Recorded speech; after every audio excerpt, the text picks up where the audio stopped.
Hi, people of God. It's another day and it's very early in the morning. We thank God even for yesterday. Yesterday, I was trying to talk about, how God was building his church by giving out the fivefold ministry. And there was one I met, for some reason, I was forgetting. So we got the teachers, the pastors, the apostles, the prophets, the evangelist. I don't know how I forgot that. Yeah, so yeah, basically God has given that, those fivefold ministry. And I said it's not only pertaining to that, but He's also giving out numerous gifts and talents, all for the building up of the body of Christ.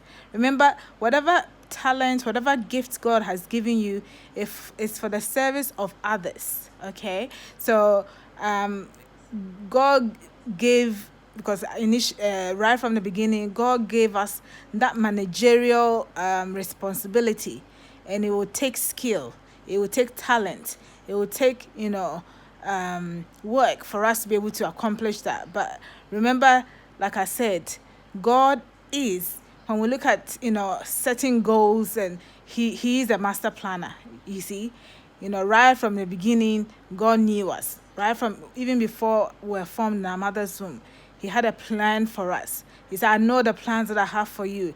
Plans to prosper you, plans to give you a future, plans to, bring you to the expected end. So He had a focus.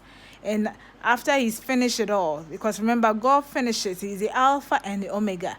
He's already finished the work. He's come and He said, it is finished. On the cross, with all the suffering on the tree, He says, it is finished. From creation, right from there, He says, He evaluated and He said, everything that He's created is good and perfect, because He created us in His own image. And so by His infinite wisdom, He's brought us back into His kingdom. And He's given us everything that pertains to life and godliness. And that's how the psalmist knew in Psalms 23. He knew for sure that God was a master planner, God was a master implementer, and God was the master evaluator. It's all done, deal, signed, and delivered.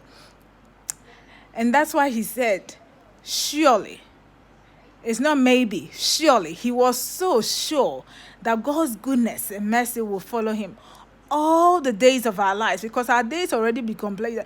Everything about our lives was written about before it came to be. Surely goodness and mercy shall follow us all the days of our life. We shall continue to dwell in the house of God. The house of God is bigger than the local church. It's much, much bigger. It's the church that God has died for. That is a church that God lives for, and He wants to bring to Himself.